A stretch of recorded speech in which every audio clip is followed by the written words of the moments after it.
What up? It's Dramos, and welcome to the recap. Big salute this week to our girl Anna. She was filling in for B. Marie on mornings on LATV. So she was giving you the daily top headlines via our IG Live. So, of course, as I do every week, I'll dive into some of those stories. My guest this week helped me break it all down. Is going to be a really dope artist by the name of Myverse. Before she hops on, though, let's talk about the president a little bit.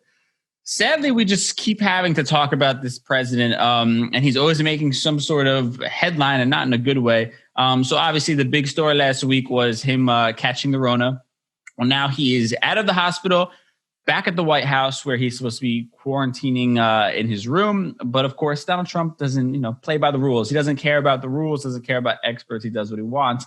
So he's out and about in the White House, in the Oval Office, taking meetings apparently. And he's even talking about hopping back on the campaign trail for in-person appearances. As of the taping of this, we still have not seen a negative test result from Donald Trump. So obviously pretty reckless for him to just be out and about. And one of the crazier things that we saw from this man was him claiming to feel fine and then also saying we shouldn't allow COVID to, quote, dominate us. We should not allow COVID to dominate us. Man, what about the we're at 213,000 people dead in the U.S.? That's what you say? We can't allow COVID to dominate us? Absolutely just disgusting, disgraceful, all the things that you would say about Donald Trump. But I want to speed past this because I'm tired of just harping on this person. Obviously, so many other things that he's doing, saying that are repulsive. But one of the other more egregious things that he's refusing to do right now is do a virtual debate with Joe Biden. Now, they're scheduled to debate again next week. Now, being that he came down with COVID, they are saying they wanted to do a virtual debate. And he is saying absolutely not. He will not participate. It's not worth his time. Only a few more weeks till election day, guys. So get out there and vote so I can stop talking about this idiot on a regular basis because it is exhausting. Now, to help me out this week, I'm very excited about this week's guest. So you've probably seen her on MTV's Wild 'N Out. She's a rapper, poet, comedian, humanitarian. She's also a part of the legendary Rocksteady crew.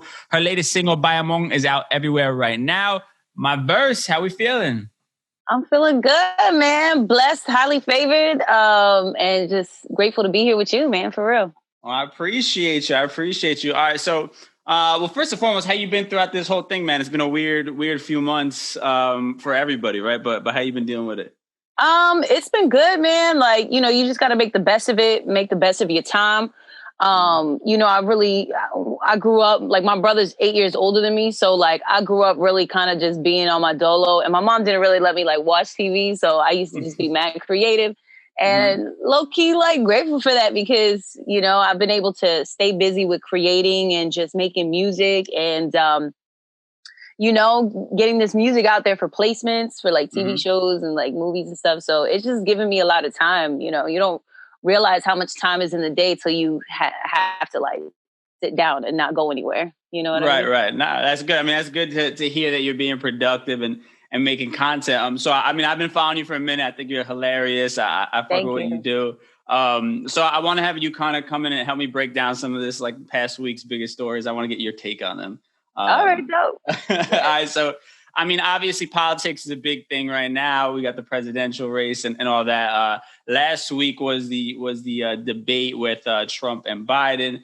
But one of the things was Trump calling out the Proud Boys, basically giving them a shout out, who are like a white supremacist group.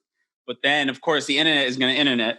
And they went and took over the Proud Boys hashtag. And it was basically like gay Twitter took over that hashtag and put all the I love it. Proud Boys became all these gay dudes. So, I mean, it is the power of the internet to me is such a beautiful thing. And then also, obviously, there's the negative side of it. But how do you feel kind of seeing social media, the way it reacts, how quick we are with meme culture and all these different things? Like, what's your take on it? I mean, it's a powerful thing, man. Public opinion is a powerful thing. I even think it's hilarious that gay Twitter took over because it's low key a bar, like Pride, Proud. You know what I mean? I don't know if they was trying something there, but I feel like there was a bar there. Well, their intention was good. I mean, obviously, that group in general is trying to spread hate. And, gay Twitter is always about love and love always wins. You feel me? So I absolutely love it, man. There's so much power in it. To the point sometimes you can't believe everything you see. Right. Just because sometimes there's just a motive to try to influence your choice and all of that. But for the most part, it just shows the power of the people. I love that. I love what they did. But I mean, you are somebody who creates a lot of content on social media, utilizing social media to get your name out there. There is the negative side of it too, though, because people are able to get real ballsy on the internet, you know? Oh my gosh. Yes. You want to feel like, especially in battle rap, like you can't take what these people say to you and you can't let it validate you. You know what I mean? Just like as much as they're going to give you love, as much as they're going to give you hate, and you really can't take that. And because it's just people that are just miserable, you know what I mean? Or just bored, or it's like a 12-year-old kid that learns how to say the F word for the first time. And he's like, yeah. Right. You know what I mean? So he's just going crazy. Hold on about that. Okay. Do you ever come back at any like haters? Like, what's your policy when it comes to somebody leaves you like a wild comment? Are you coming back at them, or are you just letting it slide? Because I find it a little bit difficult sometimes, like to not come back at somebody and like, you know, correct them on something. You know, if it's somebody that is that people care about their opinion, or people care about what they have to say, and they're giving out false information, yes, I'm gonna be quick to correct them, you know what I mean? And let them know, you know what I'm saying, fact check them real quick.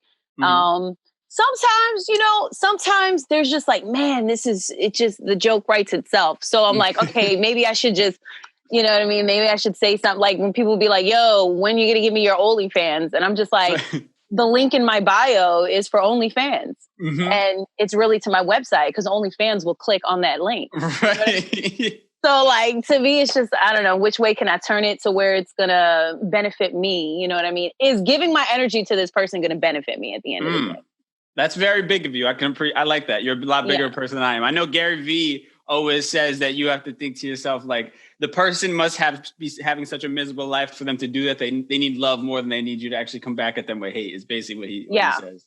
It's funny because like battle rap trolls and stuff, they just want attention. Like I literally have had some, they'll be like, yo, that's trash. You know, as the same hate that I get the same love. But the people will be like, yo, that's trash. I'll be like, word, that's trash. Did you even watch my battle? And they'll be like, nah, I didn't even watch it. I just wanted to see what you would say. I just wanted you to say something to me. And they'll be quick to change their tune. So it's just, sometimes people want, I don't know, man. I like to protect my energy. You know, no, that's good. That's huge. I love that. Well, all right, actually, you brought up OnlyFans. I'm curious, what is your take on OnlyFans? It seems like everybody's getting in the OnlyFans game, whether it's dudes, chicks, no matter what it is. Yeah. What's your take on it? You know, I don't knock nobody for their hustle, man. Like, get it how you live it, sis, bro. Like, do you think? For me personally, I would like to find other outlets, other ways of being able to do it without having to, I don't want to sound like I'm saying objectifying myself, but giving up a part of yourself you find personal. Yeah, like I'm letting you in way too much. You know what I mean? That's just me. You know what I mean? That's just me protecting. Like I said, I like to protect my energy. I believe in soul ties. I believe in, you know what I mean? Cutting cords with people and believing that people have like everybody that you interact with, you have like a cord connected to that person. Right. You know what I mean? And so like, to me, I try to kind of keep myself in my sanctuary. And I mean, OnlyFans is cool. You know, I just feel like there's just a negative stigma to it. Right. That, if I start one, it would be trash because they'd be like, dang it, she has clothes on. Why? Like, I'm sorry, bro. Like, well, Tyga's like top 3 right now. So the dudes are getting it in too right now. I see. Would you be able to date a dude who had OnlyFans? I was having this conversation with my girl recently. We were debating about this. Would you be able to date a dude who had an OnlyFans page? No. I'll be honest with you. No one's gonna see your family jewels. It ain't gonna happen. You know what I mean? No, I couldn't. I mean, I wouldn't mind, you know, like if I dated a celebrity or whatever, like you know, do what you do, but yeah.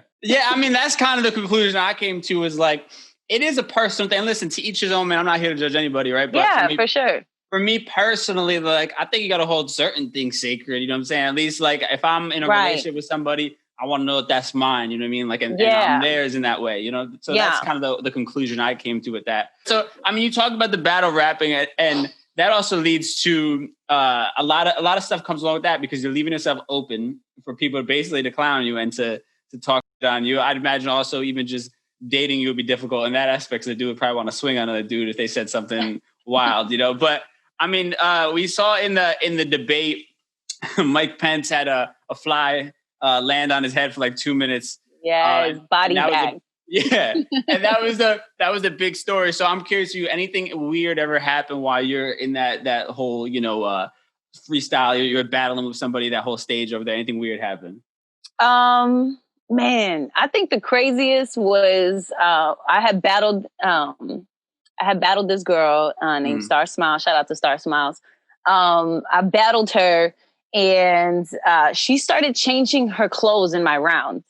Like in the middle of my rounds, she's like taking off her pants to have some other pants on, and then she's like putting on a wig. Like, this was crazy. It was just wild. And so, like, every single time she did it, I would freestyle about it. But like, you know, she that was probably one of the craziest. But how does this work though? Like, are they coming at you personally? Are you just kind of saying dope lines? Like, you're just trying to go for bars? Well, how does it work?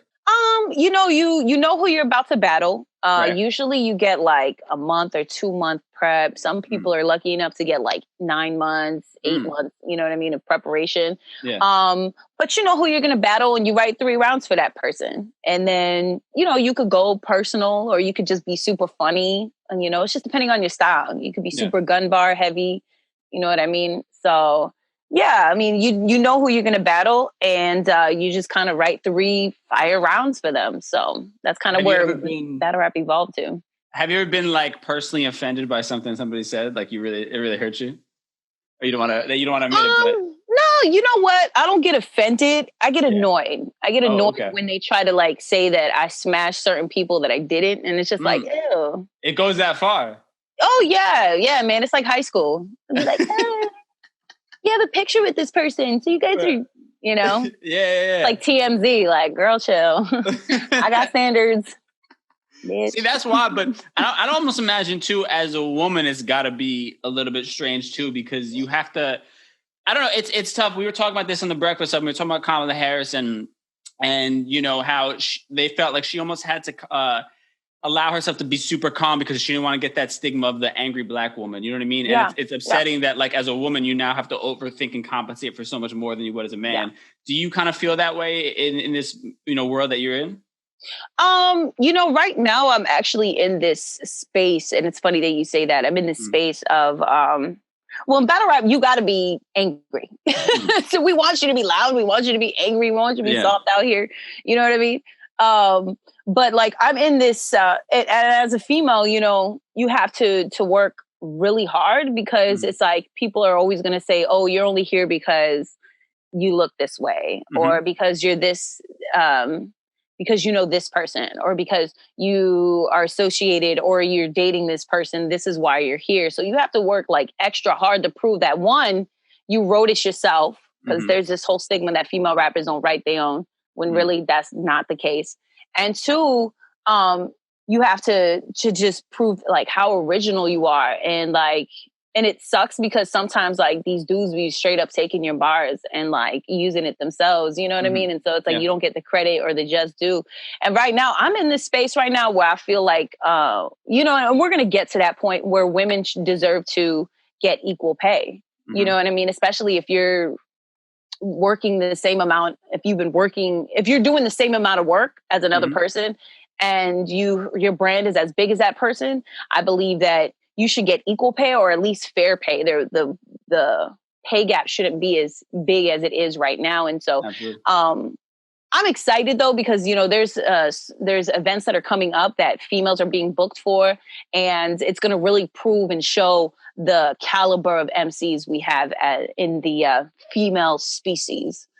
So man. I love that. I mean, it is also interesting to me that like women always have to be grouped together. Like Cardi and Nicki always have to be like in this one group, and it's like you have to pick and choose a side. I'm either Team Nicki, I'm Team Cardi, Yeah. and whatever female rapper it is, like it's like, oh, she's a female rapper instead of it just being, oh, she's a rapper. You know what I mean? That's got to be. It's got to get old after a while, where people are trying to always categorize everybody one and the same just because of their gender. Right. It should be skill, and I feel like that about intergender battles. I feel like intergender battles should be just a normal thing. Like it should just be normal. Like it's just like, oh, this is the card, this MC versus this MC, and that's just what it should be. You know what I mean? And we're gonna get to that point. I mean, it happened with female rap in general. Like female rap, you didn't really see a lot of female rappers at one point, and then now it's like there's a plethora of them. Right. You know what I mean? And so, the future is female, and that's what it is. Go ahead. You know what I'm saying? We got Miss Harris. We got Vice President Harris out here.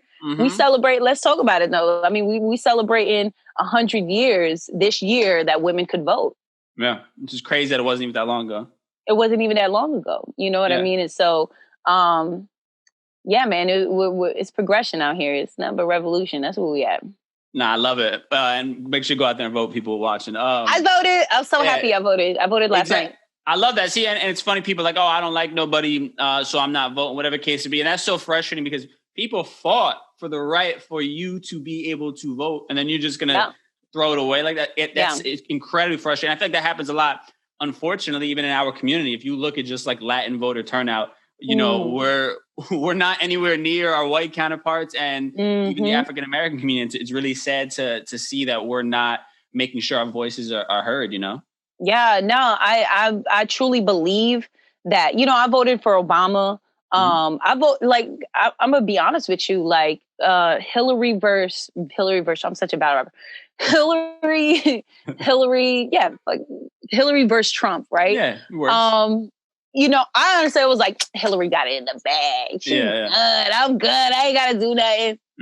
And look who's in office. Yeah. They depending on you to not vote. Please don't vote. We don't want you to vote because we know that our constituents are going to vote. We know they're going to vote, and they're going to get us in where we got to be. So yes, it does matter. It does matter. And me being in Florida, it matters the most because we're a swing state. You know what I mean? We're a swing state, and so we're like those big states. Because people think, oh yeah, majority of people. If this person has most votes, it doesn't win because. What's the word? The college electoral. Yeah, the electoral college. Yep. Electoral college. I don't understand why they say college. Why could it be a university? Like, what is it? I don't make that sense. It's just what? Why would you pick that? You know what I mean? Why could it be like a tech school or something? I don't know. This is a very like high conversation. You know what I mean? Like you smoke a little and you think about these kinds of things. Shout out to Dutch Hawaiian. You know what I'm saying? Team up in here. Yeah, you're right. But nah, man, like, and so like me being in Florida, it's critical. You know what I mean? It's so critical. So these big states need to really go in and vote. You know what I mean? Latinos need to go and vote. Texas, California, we out there. Yep. We heavy up in there. And those are big states that matter a lot. So, yes, this year I'm voting, and like from now on for the rest of my life, I voted for Obama, you know what I mean? And I was like so proud that I did that. And it's like, yo, I'm gonna be real with you. Like part of me felt like, dang, yo, it's my fault, even though it was just one vote. I feel like how can I complain about this president that we have now if I didn't even decide to have a say in what it was? You know what I mean? So it's like, we all like, oh, I hate this president, but well, you should have been in there, you know what I'm saying, voting and like doing your part so you could talk your shit. And there you go. There's a curse word for you. I love it. Well, I mean, that's absolutely right. You have no right to complain if you're not actually taking any action towards being the change that you want to see, Absolutely. And I mean, one thing that is super interesting on that topic, obviously Florida is huge right now for when it comes to this election. And you have a lot of kind of studies being talked about like our generation of Latinos and kind of how some of us are breaking off from the views of our parents and those, different types of things. I'm also just curious, even if it goes beyond like some of the ideals that we're raised on and adapting our own, but you're somebody who's in the hip hop world, and there's not a crazy amount of representation when it comes to Latinos in that space. Obviously we got the greats, we got the Puns, of the world and the Fat Joes and somebody like Cardi and things like that. But still, I always kind of felt like, and I was talking to Cypher Sounds about this, and he was giving me his perspective. I'm curious about yours. Is where do you kind of feel like you fit into that? Like, did you ever kind of feel like an outsider looking into a little bit when it came to the hip hop space? I always try to remind, especially being Panama and Puerto Rico, I always try to remind my Black brothers and sisters, my American Black brothers and sisters, that like our bloodline is African. We may not look, you know what I mean? We may not look it, you know what I mean? But we are you. I think what separates us is our just our language. It's pretty much that's what separates us, is that we speak Spanish, and that's what makes us Latino, you know? Yeah. And that we're mixed with European and Taino. We're mixed with indigenous, African, and European. And and that is what we are. And that's what makes us Latino. And so like, I just want to always want to push that message, that we come from the same cloth, you know what I mean? And literally we were in the same boats, you know what I mean? So like, even the Caribbean was a breeding ground to bring slaves to America. So, you know what I mean? If you just got to have knowledge of self. Yes. And so like, I think that is something that has to be, that agenda has to be pushed and to bring unity and remind Latinos too, because there's a lot of Latinos that don't want to claim their African roots. And it's just one of those things that like, we as a community, you know what I mean? We just have to remind that we're fighting on the same side. You know what I mean? Yeah, and so 100%. So like my space in hip hop, I've always acknowledged that it is Black culture, but as a Latino, I am part of Black culture. You understand? So I've always acknowledged that, and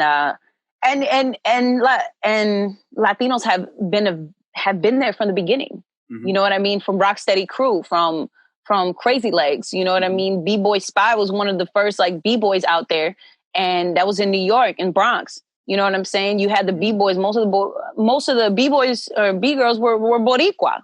You know what I mean? They were Puerto Rican. So it's like, to really define hip hop has its 4 elements. You got your DJ, you got your MC, you got your B-boy, you got your grapher, you know what I mean? Your writers. And so, there was such community at that point. There was such a unity in that, and it kind of got lost. I think now we're getting back to that, where people are waking up.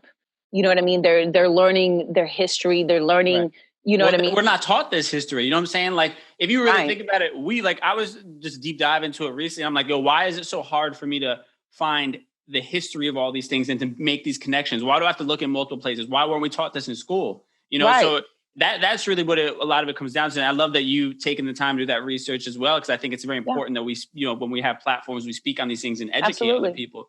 And I think that's what a lot of it is. I mean, and it's probably by design, right? Like, society wants us to be separate. You know what I'm saying? Divide and conquer. Exactly. We're a lot more powerful if Black and brown were together all the time and riding together. Like, we would outnumber them. You know what I'm saying? We would outnumber the hate. We would be so much more powerful. But by design, they want us to be separate. They want us to think that, we're so different from one another. And that's the thing about it. It's crazy. And it really just boils down to skin color. That's just what it boils down to. It's just like, I'm not dark enough to be Black. You know what I mean? And that there's no way that that's part of my bloodline and my history, because I'm not that color. You know what I mean? And that's just something that unfortunately is a generational curse that has been passed down in Latino culture, in Black culture, that there's this whole dark skin, light skin thing. And it's just like, fam, like, we just need to have some knowledge of self, because that's the only way. Like, when you see that realization, man, you get filled. There's so much love that you get filled with. It's like, when I say generational curses, there's this anger that's been passed down, and we just got to break that. You know what I mean? We got to break those generational curses and realize that, like, we're one and the same. Yeah. Absolutely. And let's talk about it. It ain't. Let me tell you something. Africa, this is not the first time they came here through the slave trade. Nah, they've been coming out here chilling with us, like chilling with indigenous people. Like, they've been coming out. The Moors, they've been out here. You know what I'm saying? Traveling to Puerto Rico, traveling to Dominican Republic, chilling. You know what I'm saying? They've been chilling before there was the Middle Passage. You know what I mean? They've been traveling to the United States. You know what I mean? That's the thing, is that they think this European ideology that they're the first people to come and discover America. Nah, they've been out here discovering America, chilling, you know what I'm saying, having barbacoa, you know what I'm saying, having barbecue. Y'all don't know Tainos created barbecue. You know what I mean? They're the first ones to bring that, you know? And so shout out to barbecue. So when they say invite them to the cookout, invite them to the barbecue, you know what I'm saying? We've been out here cooking with each other, eating, you know what I'm saying, learning from each other. And so that's why, like, divide and conquer is the agenda out here. And so we just need to bring that unity. No, 100%. I love that perspective. I love that we're talking about this. What do you got going on for the people they can check out? Yeah, definitely subscribe to Myverse on my YouTube. I will be going live on there. Make sure you subscribe to myversewashere.com. You know, I'm setting up a battle for myself. I'm doing this. I have this very dope idea for a battle. So definitely subscribe, because you're going to be the first one. If you subscribe to my website, you're going to be the first one to know who I'm battling and how you can watch it. So definitely do that. I'm going to be doing commentating for Red Bull, Batalla de los Gallos. Nice. And that's for the United States finals. And yeah, man, shout out to the battle rap community. Shout out to hip hop Rocksteady crew. And yeah, that's what it is. Just keep a lookout, subscribe, and get my music on Spotify. You know, I got the great music on Spotify. Bayamon, go ahead and stream that. Myversewashere.com. Oh yeah, and make sure you subscribe to the hashtag The Department Store. It's on my page. I'm the creator of The Department Store. So anytime you see someone rapping in the grocery store, that's me. Listen, I appreciate you. It's good to meet you virtually right now. You know, once all this is over, we'll definitely try to link up in person for sure. For sure, man. We'll blaze one up. All that good stuff. Sounds good. You take care of yourself, all right? All right. Love is love. Peace. Big thank you once again to my guest this week, Myverse. Absolutely amazing. Make sure you go follow her. I love checking her out on Instagram. She's absolutely hilarious. So definitely worth the follow. And before I get out of here, we are still in the midst of Hispanic Heritage Month. We're actually entering the last week of it. So of course, I want to salute a hero from our community. Now this week, I chose a group and a group that I feel like that's not spoken about nearly enough. And that is the Young Lords. So the Young Lords were a civil and human rights organization. They were inspired by the Black Panthers and, of course, marched alongside the Black Panthers. And they really fought for their community. They were founded in 1968, existing primarily in Chicago and New York, known for bringing things like community programs in New York that gave breakfast to children in the community. They seized hospital equipment and moved it to where it was needed the most. And they even went through neighborhoods testing for lead poisoning and tuberculosis. You know, they were trying to bring attention to a community that really was not being heard, that was being overlooked. And they wanted to make sure that they provided, you know, voices for the voiceless. That's incredibly important. And unfortunately, it feels like their history just continues to get buried. You know, there's not much in the way of documentaries and novels and things like that and literature about this group, or as much as there should be. You know, they should be spoken about, at least in our community, in the same way that the Black Panther Party is spoken about. I mean, and they even, you know, were allies when it comes to the Black Panther Party, as I was saying earlier. And they're even credited in helping Chicago's first African-American mayor, Harold Washington, get elected. So these guys were all about unity, and something that I preach, you know, so much. And we talked about in my conversation with Myverse, is all of us just coming together and recognizing that we're not that much different. You know, the African-American community, the Latin community, all of us share so much and so much more than we're being told and we're being taught. And it's important that we, you know, stand by one another and really, you know, just unite and fight the powers that be, and fight on behalf of our communities, which unfortunately are overlooked far too often. Now, with that said, that is today's show. Thank y'all so much once again for tuning in. I appreciate you. Make sure you check out B. Marie every Monday through Thursday on our Instagram, doing mornings on LATV, giving you that daily news. And of course, every Saturday, I will be here to break it all down. Talk to y'all next time. Bye.